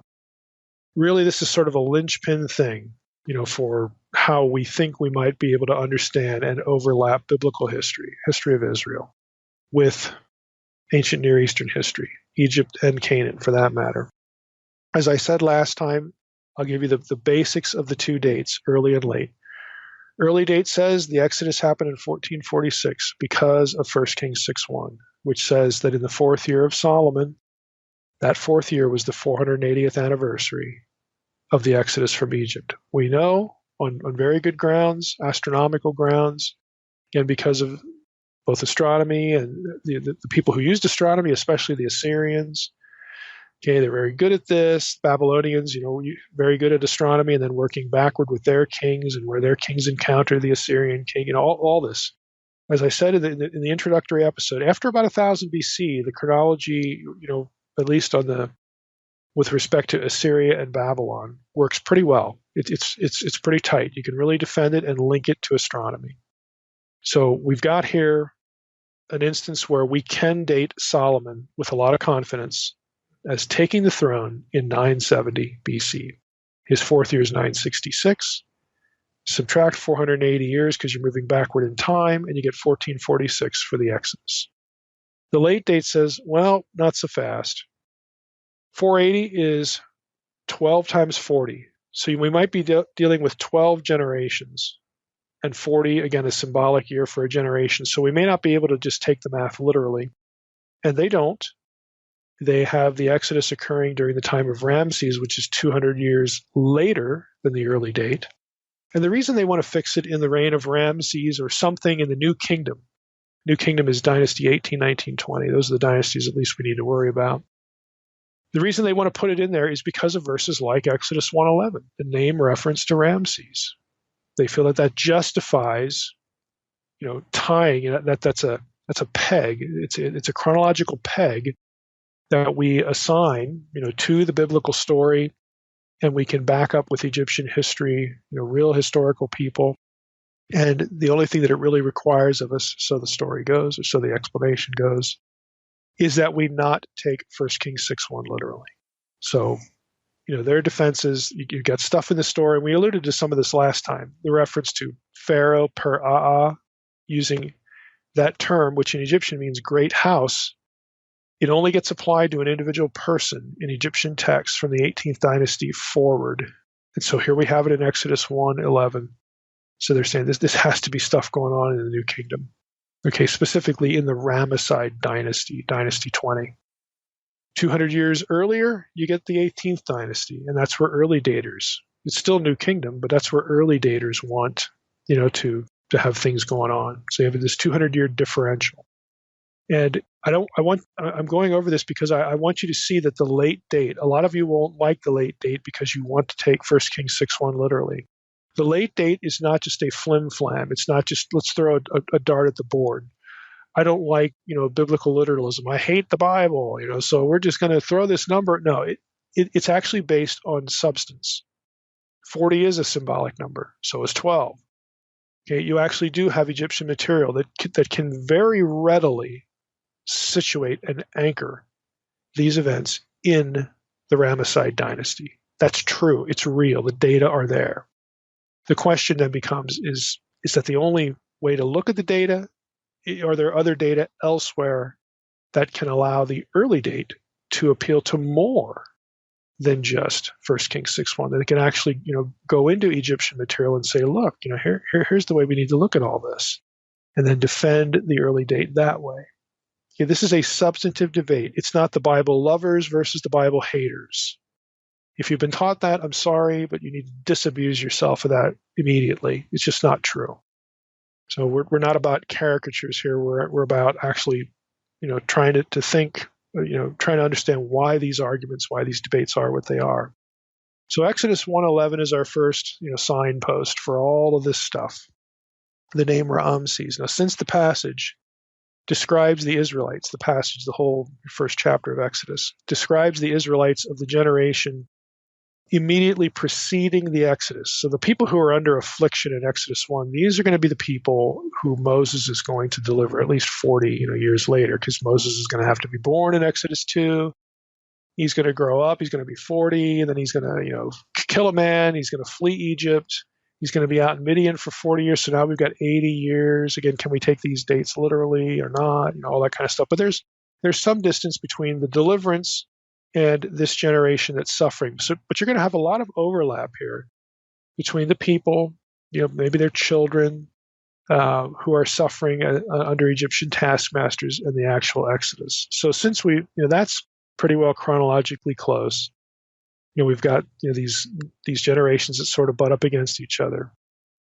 And since Ramses, again, that particular spelling is used, and he's called Pharaoh, since that name and that title is 18th dynasty, toward the end of the 18th dynasty and later, people are going to say this has to be Ramses. It has to be a late date. The early date's impossible. And this becomes really one of the main reasons why this is argued. It is an obvious problem for the early view. It doesn't jive with the math of 1 Kings 6:1. But again, there are problems for it and also things that are pretty nice when it comes to the early view too. Now we're going to throw David Roll in here basically at the end. About him, I just want you to know that Roll's chronology, again, he's the guy that's in Patterns of Evidence, that film, borrows his work or utilizes his work. He also cannot tolerate an identification of Exodus 1:11 with the Pharaoh Ramses or the Pharaoh Ramses II, Ramses the Great, but for entirely different reasons. He will be therefore predisposed to be on the early date side of arguments when it comes to Exodus 1:11. And I'll say something about Roll and his view at the very end. I don't want to mess with it in here because this is going to be messy enough. So some important points before getting into the actual name Ramses in Exodus 1:11. Any date of the Exodus, which means any determination of the Pharaoh, the bondage period, and the subsequent exodus from Egypt has to factor in other details of the biblical text. And here they are. And I'll be honest with you, some of this stuff just gets ignored. You will read defenses of the early date and the late date, and if there are two or three things in here, one in particular, or actually two verses in particular, that, I could pull books off my shelf right now by leading biblical scholars that discuss this date, and these verses are never cited. But they're really important. So we need to think about a number of things, and I'm not going to, again, take shortcuts and leave certain things out, but any view, early, late, Roll, whatever, has to factor in certain things. A big one is Exodus 2:15 and Exodus 4:19. I'm going to read you Exodus 2:15. When Pharaoh heard of it, this is when Moses kills an Egyptian. When Pharaoh heard of it, he sought to kill Moses. Right? So you have an individual person, Pharaoh. He sought to kill Moses, but Moses fled from Pharaoh and stayed in the land of Midian and sat down by a well. Okay? Now, Exodus 4:19 says this. It plays off that reference there in Exodus 2:15. This is when God is talking to Moses, at the burning bush still. The Lord said to Moses in Midian, "Go back to Egypt, for all the men who were seeking your life are dead." So he flees from Pharaoh. And again, Pharaoh is used as a reference there to one person because we're now in Exodus 2, Exodus 1, started that trend. But, it still means the administration as well. But here's the point. It has to include the individual Pharaoh. So when Exodus 4 says, when God says, hey, all the men who were seeking your life are dead, he's not excluding Pharaoh. The Pharaoh of the Exodus and the Pharaoh of the oppression cannot be the same individual. You'd be amazed. Again, I can show you commentaries as well, where people just assume that you can have the same guy for both events, like these verses just don't exist. They cannot be the same person. You cannot exclude Pharaoh from Exodus 4:19, because it was Pharaoh, he who sought Moses' life. Okay, you can't take him out of Exodus 4:19 when he's in Exodus 2:15. So these references, again, have to at least include the Pharaoh. It could include others, but it has to at least include Pharaoh. And I would say, again, because Exodus 2:15 is so explicit, that you just can't get around this point. We know that the Pharaoh alive at the time of Moses' murder of an Egyptian is not the same Pharaoh that's alive at the Exodus. Now, Acts 7:23, here's another little factor, tells us that Moses was about 40 years old when he committed this crime, when he killed this Egyptian. Now, that means the Pharaoh at the time of that act may have also been the Pharaoh of Moses' birth. But he can't be the Pharaoh of the Exodus. So we've got a 40-year span. It's possible. There are some pharaohs that reigned for 40 years or longer. And there's one in the, Ramses the Great did, and then there's a candidate for the early date that did as well. Okay, but the fact is, even if you have a guy whose reign is over 40 years so that he could be the Pharaoh at the birth of Moses, he knows Moses raised in Pharaoh's household, and he's the Pharaoh of the bondage, he's around when Moses kills this guy and then he wants Moses dead. Even though that can be the same guy for Moses' birth and Moses' crime, he cannot be the Pharaoh of the Exodus because of Exodus 2:15 and Exodus 4:19. You got to have a different Pharaoh there. Got to have a different guy. Now, I would also add this. One way Ramses II, since he is one of these guys that reigned over 40 years, for him to be in the picture at all, he reigned 66 years to be precise, you'd have to make him the Pharaoh of the bondage and at the time of Moses' murder, but then you'd have to have him die before the Exodus event. So the only way you really get Ramses in the picture, he would be the Pharaoh when Moses is born, he's the Pharaoh when Moses commits his crime, but he cannot be the Pharaoh of the Exodus. But if you read late date material, they desperately want Pharaoh or Ramses II to be the Pharaoh of the Exodus because of Exodus 1:11. Now, you don't have to read Exodus 1:11 that way. All it says is that the Israelites built for Ramses, storehouse cities. Now that he can still be alive then, but he can't be the Pharaoh of the Exodus, is the point. So if you're a fan of Ramses II, if you're a fan of the late date, you can still have him in the picture. But you got to be careful, again, with how you use him. Now, another way the name of Ramses in Exodus 1:11 could refer to a pharaoh and work with the late date is to say that Ramses is a reference to Ramses I, not Ramses the Great. Ramses I is 2 kings earlier, 2 kings removed. Ramses I was the first pharaoh of the 19th dynasty. He reigned 2 years. Then he was followed by Seti I, who reigned 11 years, and then Ramses comes along and he's there for 66. So this alternative possibility, it honors Exodus 2:15 and 4:19, would posit that the store cities of Pithom and Ramses were built, or at least begun, under the reign of Ramses I. He then becomes, the Pharaoh alive at the birth, or at the bondage, and so on and so forth, and he dies, and then we got Seti, then we got, we've got Ramses II later. Again, you can put these two Ramses pharaohs into the picture. You just have to be careful not to violate Exodus 2:15 and 4:19. So again, I'm speaking to late daters here. If this is what you prefer, don't skip those 2 verses. Don't do it. They actually matter. Now let's talk about late date still some more.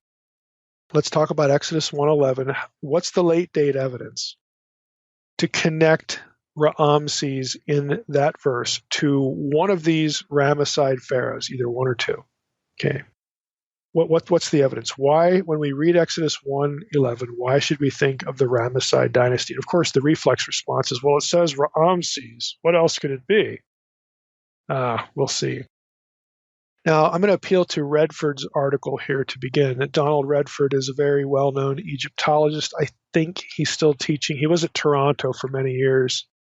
I think he might have been Hoffmeyer's professor. I've never actually done the chronology there myself, but he's at Penn State now. He's been at Penn State for a long time.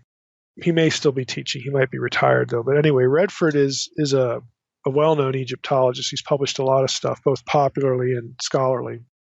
And he has an article specifically on the names and the store cities of Exodus 1:11.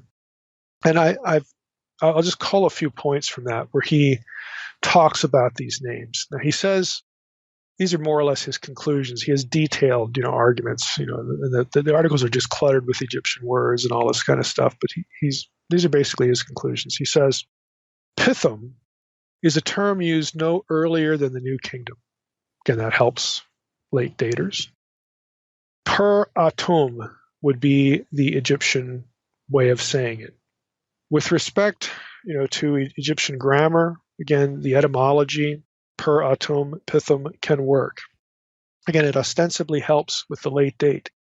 Redford says, quote, to sum up, the texts themselves justify us in stating only that in the late New Kingdom, the name per atum occurs sporadically in connection with the Eastern Delta. So there is Egyptian evidence, and by that I mean textual evidence, that gets this term. If you're wondering what happened to the R in Egyptian, it's per atum. In Hebrew, it's pithom. Okay? If you know both Hebrew and Egyptian, you'd be able to follow Redford's arguments on the etymology. You're going to have to trust me here. I'm just reading his conclusions. You got it. You got the name in the Eastern Delta. You got it from Exodus 1:11, and you have it in Egyptian texts, again, no earlier than the New Kingdom. Second, when he talks about Ramses, he notes the spelling, and that's going to become an issue here. He says this city, he does think it refers to a city. This city in Exodus 1:11 is usually identified with Per Ra Mes Su in Egyptian, the new capital, which Ramses II built somewhere in the Delta. End of quote. Again, so it's not that rules out Ramses I.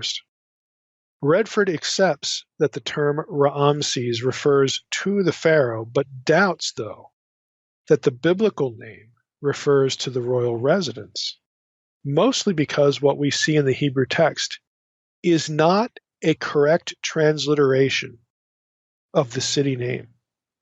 Let me just reiterate that again. Redford's looking at the Hebrew text of Exodus 1:11, Ramses, and he's saying, well, yeah, okay. It's usually taken by biblical scholars to say that Ramses refers to Per Ra Mes Su, which is Ramses II's capital. But if it was, again, and sorry, I'm getting into the language here a little bit.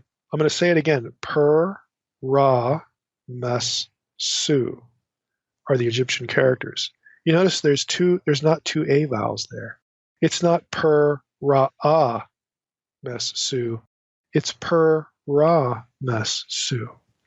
And so Redford says, if we have somebody writing about, who was familiar with Egyptian, and good grief, I mean, Moses was raised in Egyptian context, Pharaoh's household, he ought to know Egyptian.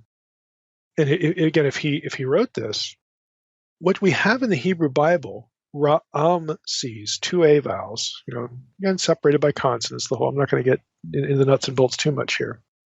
But what we see in the Hebrew Bible is not a correct transliteration of the place of Ramses II's palace. It's not spelled correctly. It's not correct. It's not transliterated correctly. You would expect, again, a second A vowel. So Redford asks, is it not strange that if the two Egyptian toponyms, those are place names, were borrowed around 1200 BC by the Hebrews, the element per should be retained? Now, see, this is another thing. He's like, okay, well, if Ramses refers to this city, Per Ra Mes Su, not only do we have an incorrect transliteration, but what happened to the per? It's not like with Pithom where that gets blended with the atum that follows. It's just gone. And he's thinking, that's just kind of odd. And he writes in response to this, again, the article is very detailed. It says, biblical Ramses and the Per-Ra-Mes-Su, apart from the personal names, seem to have nothing in common. So he thinks that it is a biblical writer's reference to the name of the Pharaoh, but he's like, it can't be to the place because they would have known how to write it. If this is a contemporary, this is key. I'm going to come back to this. If this is a contemporary writer in this Egyptian period, it's messed up. It's not what it should be. So he's like, okay, maybe the biblical writer of some other period, some other period, this is going to open the door for the early date, is thinking of Ramses. Maybe that's possible, but it's really doubtful. Even if this guy is thinking of the person, the historical figure, it's really doubtful that what they're building back in Exodus 1:11 is the actual palace of Ramses II. Again, this is an Egyptologist, who he's not a Christian, he's not a believer, he's not an evangelical. He has no axe to grind here on any of the dates. He's just pointing out that this really isn't what we would expect to see. Now, Redford believes, again, the Hebrew transliteration we see in Exodus and the one back in Genesis too. What he actually believes is that transliteration reflects an even later Greek transliteration of Egyptian. He adds as well that the Hebrew term translated store cities is also a late term, because in the Bible it occurs only in 2nd Chronicles and 1st Kings. In other words, in past Solomon's era, which is way past the Exodus. So what Redford is angling for is, he says, I think these terms come from a much later period. You can find Ramses in Greek literature. You can find that combination of vowels in Greek. So what Redford suspects is that a scribe living in a later period who could read Greek, and lots of Jews could, Septuagint, hello, okay, that's where they got this transliteration.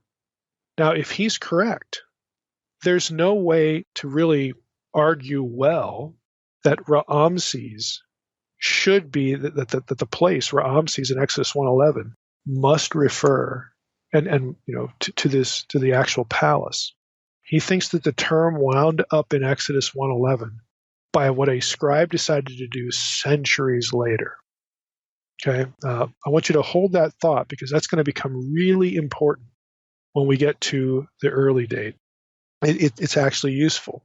So you might ask, well, let's just get into it. I don't want to drag it out too much, but what about the early date? The early date response to the name Ramses in Exodus 1:11 and other passages, again, Genesis 47:11. I'll be honest with you, it's kind of disappointing to me. I put this in the protected folder. Again, if you subscribe to the newsletter, you get the podcast article folder. There's an article by Ailing in there, Charles Ailing. I know Chuck, and he's, he knows Egyptian, he's trained in Egyptology. The article is disappointing, though, in that it was written in 1982. He does not interact at all with Redford's 1963 study. At all. Zero. He never references it, and I don't know why. So it's a little disappointing, but it still has some good material in there. But what Ailing does is he follows another scholar, Ray, R-E-A, with how to sort of deal with the name Ramses in Exodus 1:11. So he writes this. Ray seeks to show that the city of Ramses, was not named after Ramses II, but was called Ramses by the Hyksos, an Asiatic group who seized control of the Nile Delta. We talked about the Hyksos last time, by the way. Back to the quote. Ray bases his thesis on 3 main arguments: the contents of the 400-year stela of Ramses II, the alleged veneration of the god Ra by the Hyksos, and use of Ramses as a personal name earlier than the 19th dynasty. So you're getting back toward the Middle Kingdom here. Now, I would say the first and third of these arguments are the most important. There's this thing called the 400-year stela. It was written, it was created during the reign of Ramses II. Okay? That much is known.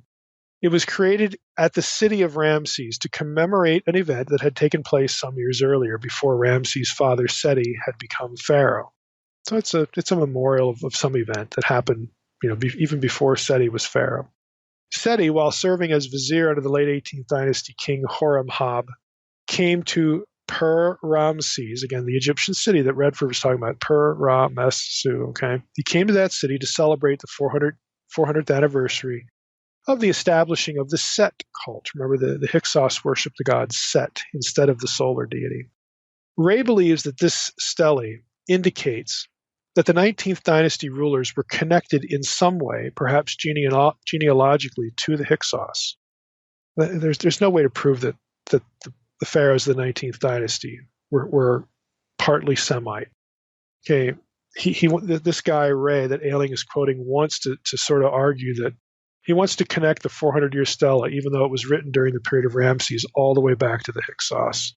And this is just not a very good argument. It assumes that the anniversary of the founding or the elevation of the Set cult that the stela mentions, it assumes that mention forces readers to conclude that the city in which the Set cult was established was called Per-Ramses at the time the cult was established, way back in the Hyksos era. There's no way to prove that. That's far from clear.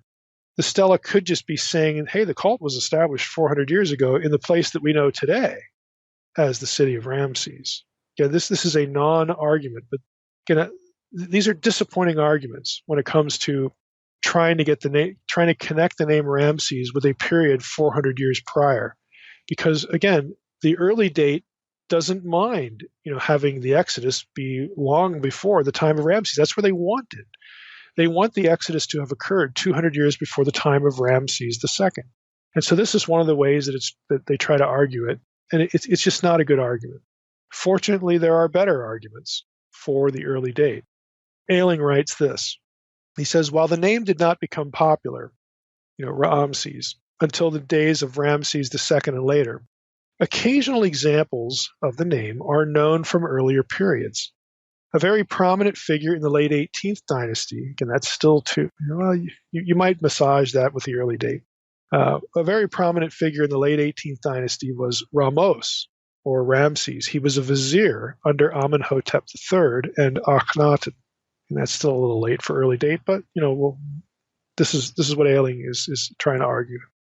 Another Ramses is known from approximately Hyksos times. Now that would be better. And a still earlier Ramses is mentioned on a stele of a man named Ibi-Aa, probably of 12th dynasty date. So what Ailing's trying to do is say, look, you have the name Ramses show up a few times earlier than the 20th or the 19th dynasty. Again, this is what he's trying to do. So he's going to take that and say, when we see the name Ramses here in Exodus 1:11, we don't necessarily have to conclude that this text has the 19th dynasty period in mind. That's the late date for the Exodus. The early daters want it 200 years earlier, and so they're trying to create sort of an argument by analogy that maybe somewhere in the time period that we need for the early date, in the 18th dynasty somewhere, maybe there were other people called Ramses there because we've got Ramseses earlier in Egyptian history. This is what the argument that's being made. Now, Ailing admits, though, and he's citing an article by Alan Gardner, again, the Delta residents of the Ramessides. He says Gardner in 1918 published a thorough study on the Delta residents of the Ramesside kings, Per-Ramses. Again, in Egyptian, it's Per-Ra-Mes-Su. While his conclusions as to the location of Per-Ramses must now be modified in the light of recent archaeological findings, Gardner's gathering of all known literary references to all towns bearing the name Ramses is still extremely valuable. From his list of cities, we can learn several things. It is very clear that the most important Egyptian city called Ramses, more fully Per-Ramses Meri Ammon, translated the house of Ramses, the beloved of Ammon, was named after the king, after King Ramses II, and no other person. We are forced to conclude with Gardner that the biblical city and the famous Delta capital, Per-Ramses, were one and the same. Now, Redford, of course, doubts this because of the spelling, but Ailing, and surprisingly enough, Ailing is an early dater, and he's actually in Patterns of Evidence if you watch that. So how in the world can he say that Exodus 1:11 does refer to this residence. Again, Redford doubts that, but Redford and Ailing are gonna get married and have a baby here in a moment. Their notions are actually going to blend and support each other. Now, how in the world can you have an early dater say, "Yep, Exodus 1:11, that refers to Ramses II," and Redford would say, "Yeah, it might refer to Ramses II as a person, but it doesn't refer to the residence because it's even later." How in the world can you say these things and come out with any hope for an Exodus that occurs 200 years prior to when Ramses lived? Well, let's see. Let's see. And it's actually going to make more sense than you think. How in the world does this work? Now, what the argument basically is, and it's actually building off, in Redford's case, on the notion that a Hebrew scribe, someone who worked on the text of Exodus, did not know Egyptian very well. Okay, and he was using a Greek text. Again, that actually helps here. In short, Ailing believes that the place name of this store city in Exodus 1:11 was editorially updated by a later scribe.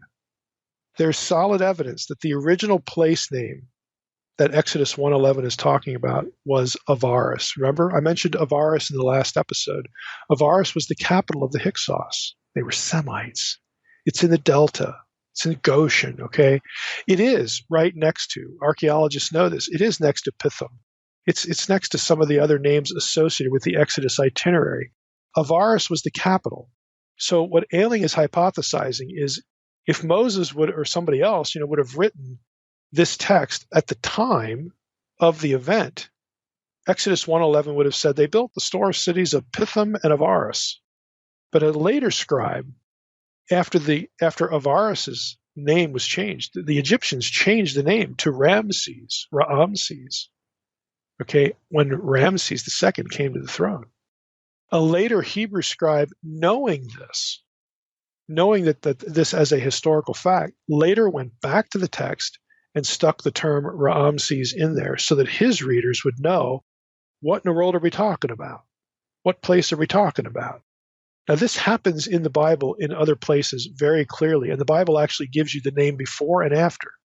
Luz and Bethel are kind of it's kind of the textbook example of this. This does happen in the text of the Hebrew Bible, and the Hebrew Bible actually notes it. Before the city was named this, it was named that. It actually tell you.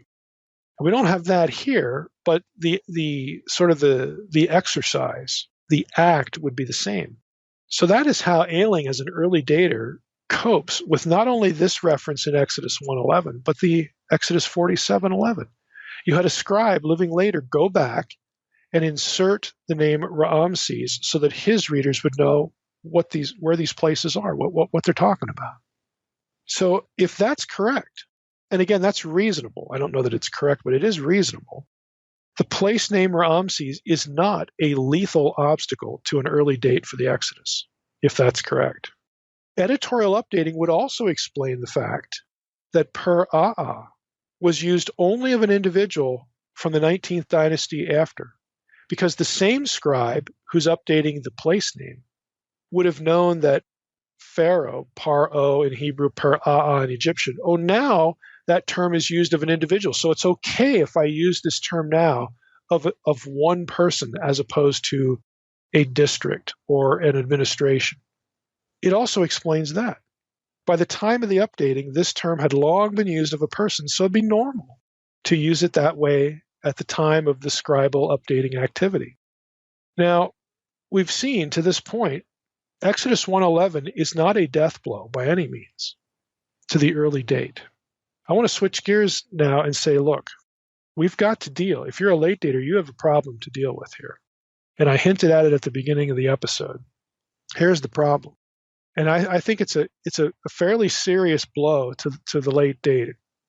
You have to explain what your method is here. If you believe, as late daters do, that Ramses in Exodus 1:11 refers to the Pharaoh Ramses II and his residence or his residence. Okay, his residence got the name there. If you believe that Ramses there fixes, anchors the story, okay, of the bondage and then the Exodus in the 19th dynasty, if you believe that Ramses refers to a person there, then why don't you say the same thing in Genesis 47:11? Okay, here's Genesis 47:11. Joseph settled his father and his brothers and gave them a possession in the land of Egypt, in the best of the land, in the land or district, you could translate it, of Ramses. Ramses, it's spelled the same way, as Pharaoh had commanded. You have an inconsistent methodology. You're saying it refers to a person in Exodus 1:11, but you can't say it refers to a person in Genesis 47:11 because there weren't any Ramessides 400 years earlier. You have a problem, and it's one of method. You can't just arbitrarily say, here it refers to a person, here it doesn't. I'm good to go. It's inconsistent, is the point. Now, if you say, well, it was updated editorially in Genesis 47:11, then why don't you say that in Exodus 1:11? Well, I'll tell you why. Because that destroys, it undermines your late date position. Again, I don't really care one way or the other. I'm just saying you should be consistent with the way you handle the data. Both views, early and late, can work with the data. Each view has to sort of massage things and frame the data in a certain way. They both have problems, but what I'm saying is I think the late date, and honestly, if somebody knows of a source or an article or something that discusses this methodological problem, I'd love to see it.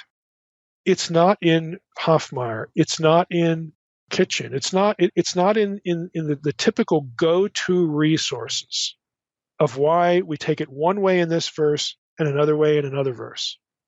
You have to, if you're going to take them both as a person, you actually have to, as a late dater, make an early date kind of argument in Genesis 47:11. Well, there it doesn't refer to a person. It could refer to somebody who's not a pharaoh. That's Ramses. That's exactly what early daters say about Ramses when they're plucking out these 5 or 6 examples, like Ailing does, of people named Ramses. So now you have the district of Ramses in Genesis 47:11 named for somebody else other than the pharaoh. Okay, I guess you can do that. You have to do that to disconnect it from the Ramesside dynasty, which is 400 years later. But that's precisely the argument made, the approach taken by the early dater. So the least you can do is not make fun of the early dater, for the way they approach this problem. You're in the same boat, fella. You really are, because you can't have them both be pharaohs. So you've got a methodological problem. So again, I wouldn't say this is a death blow to the late date any more than I would say how the early daters talk about the names as a death blow to that view. I'm saying it's a serious problem, and you will not see this discussed, in any detail. I've got a source. I'd love to see it. It's just something I think that kind of gets overlooked. Now let's go as we wrap up here to Roll, David Roll, the Patterns of Evidence. The guy that's featured in Patterns of Evidence. It's not his movie. It's Patrick Mahoney's movie. I've said in the intro, I like the film. I think the visuals are great. I think there are issues of chronology that might suggest we need to rethink Egyptian chronology specifically in the Third Intermediate Period that might allow for a compression of Egyptian chronology that helps align certain texts, not necessarily individuals, certain texts from Egypt with biblical texts. Okay, so I'm on the record as saying I wish that this would get serious attention and not dismissed. But you're going to find out here in the next few minutes why it is dismissed. I said in this episode, Roll is going to be on the early dater side of the discussion of Exodus 1:11 because he cannot tolerate an Exodus occurring under the reign of Ramses II. Why is going to sound kind of crazy. Okay, Roll cannot tolerate that because he postulates, let's be fair here, he postulates that Ramses II is the biblical Shishak who reigned after Solomon. Let me repeat that.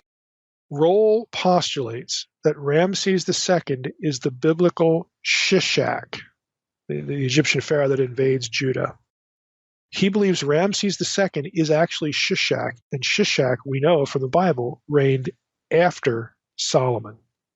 Solomon, his fourth year, was 480 years after the Exodus. So you can see why Roll doesn't want Ramses II to be the pharaoh of the Exodus. But how in the world can you move Ramses II all the way down to after Solomon? Specifically, Roll's revised chronology has Ramses II's year one, his first year reign, as the 37th year of Solomon. Now his art. There are lots of ways. What Roll does is see what you're led to believe. Let me start it this way. Let me get into it this way. What you're led to believe in patterns of evidence is that, we just need this slight 200-year compression, and then everything works beautifully. And I said, in the introduction, nobody ever gets into the question in that movie of, well, what's the basis for doing that? And what you're showing in the movie is, well, this guy David Roll doesn't really like, he says there's problems with the chronology, so yeah, I guess we can compress it 200 years. What they don't tell you is this other stuff that Roll believes. Roll has a whole system, a whole revised chronology. Again, part of it says that Ramses II came after Solomon. Nobody in biblical studies, nobody in Egyptology is going to swallow that pill. There are quite a number of obstacles to it. Now, Roll, again, has this worked out in his head and on paper. He makes his case. One of his points of evidence is that Ramses was referred to as Sesi or Shesi by close family members. He finds a text or two that has that. So Roll says, well, Sheshi or Sesi sounds like Shishak. And so he uses that to unite those two figures because other things he does in the chronology force him to do that. And he has this whole system worked out. But again, you're not told any of this. This is to call this radical is dramatically understated. For lack of a better term, I'll use this is a radical shift in Egyptian dynastic chronology forward 300 years from where it is presently, which pulls the middle. Imagine that timeline you see in patterns of evidence. If you shift Egypt's chronology, not the Bible's, but Egypt's chronology forward 300 years, yeah, if you're looking in the back, if you're looking at the back of the garage there, you see the Middle Kingdom inch its way up to the time of the Exodus. And then you have all these Middle Egyptian, Middle Kingdom texts that seem to describe plagues and other stuff from Exodus 1. They all, now they're in the right category. They're in the right time frame. Yeah, they are. But now you got Ramses living after Solomon. Oops. I mean, when you move time, when you move chronologies, everything moves.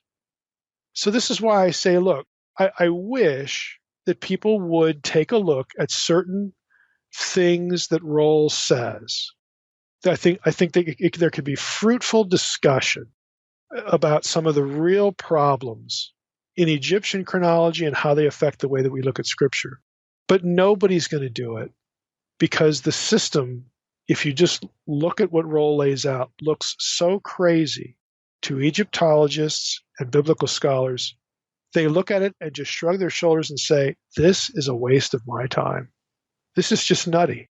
So what I wish would happen is that they would just look at isolated points that Roll brings up, again, that might help in certain ways, fix certain problems.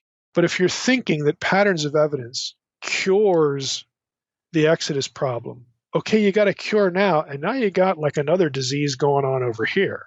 If Roll knows what he's doing in terms of what this means, Roll knows that if I shift everything here, everything has to shift.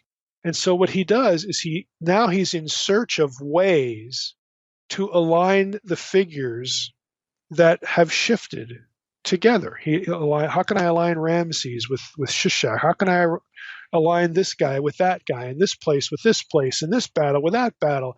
He has to align everything. He has to come up with ways to tie all things together. And his arguments are tenuous. They are circumstantial. okay, you got a couple texts where somebody in Ramses, maybe his girlfriend or something, called him Sheshi. That doesn't mean he's Shishak. Okay, this is the kind of argument that you get. If he is Shishak, then there are other things about Ramses' reign, which is highly documented, and the biblical story that have to also align. It's not just a nickname. It's so much more. So again, I don't want to like burst anybody's bubble about this film. I feel positively predisposed to the film. I've seen it. I've talked to Tim Mahoney. He's a good guy. He's sincere. Nobody's like trying to pull anything here, but you're not being given the wider picture. You can't just reference this movie and say, we're done. Cross that problem off my list. I'm doing apologetics. No, you're actually not. You're actually doing a poor job of defending something that might be true, the early date. And when you awaken to that, is that going to damage you or the people that you've been talking to? That's more of an issue. So again, I know chronology can be boring. Trey says, this tickles my fancy. Again, my confession is I used to be a chronology nerd. It's almost like an AA confession. Hi, my name's Mike, and I used to do biblical chronology. Okay? I used to be that guy. And it is interesting. But at the end of the day, what you have is a pile of speculations. You have a pile of things that might look nice, but if you're honest, it's a house of cards. And that doesn't just go for role, it goes for lots of work in ancient chronology. It by definition must be subject to revision all over the place. And so I'm critical of people who are against role that say there's nothing to think about here. There is stuff to think about here. Don't let role, deter you from this or help or be an excuse to not see this. There is stuff to think about here. But I'm just, as again, critical of those who think, well, man, I got a big howitzer now in my apologetics belt. It's called patterns of evidence. No, you don't. You don't. It's so much more complicated. It's literally a case where you have again lots of evangelicals running around here on this subject that literally don't know what they don't know.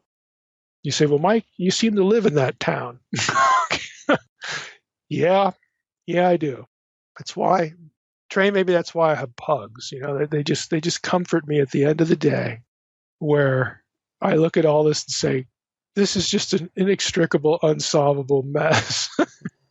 But now I'm going to pet Maury, and Norman, and I'll feel better. That's kind of where, we end up with this. So that's our first foray into the problems, the issues of biblical chronology. We're going to have other ones as we go through this book. But again, hopefully this doesn't like kill your appetite. Hopefully it whets your appetite a little bit.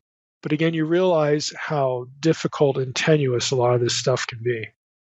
So Ramses II is not Ramses. Ramses II, the king of the 19th dynasty, the Ramesside dynasty.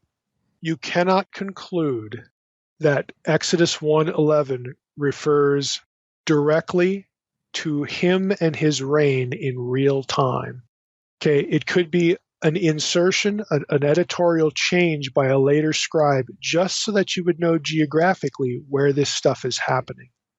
It's not a chronological linchpin. It might be a geographical, linchpin, a geographical point of orientation, but it is not a chronological one. Gotcha. Ramses the Great came to Dallas in 1989. I saw that. Did you go to that? I did. I was 14 years old. Look, our paths crossed. Look at that, 1989. And we didn't know it. And we had no idea. I was there. We went to the opening night, the reception. Okay, I wasn't there opening night. The exhibit was amazing. It had all those artifacts. And then they brought him out on stage. We all sat in the amphitheater. They had music, smoke, and they brought his tomb out slowly and unveiled it. It was amazing. And I think it has never left Egypt again since then. I think you're right. I don't think it's traveled. Yeah. Tut has traveled, but I don't think that one has traveled again. Correct. You are correct. And so, our paths crossed. Look at that. Yeah, I was a student at Dallas, seminary. We lived in Dallas for 2 years. So Drina and I decided to go to see that.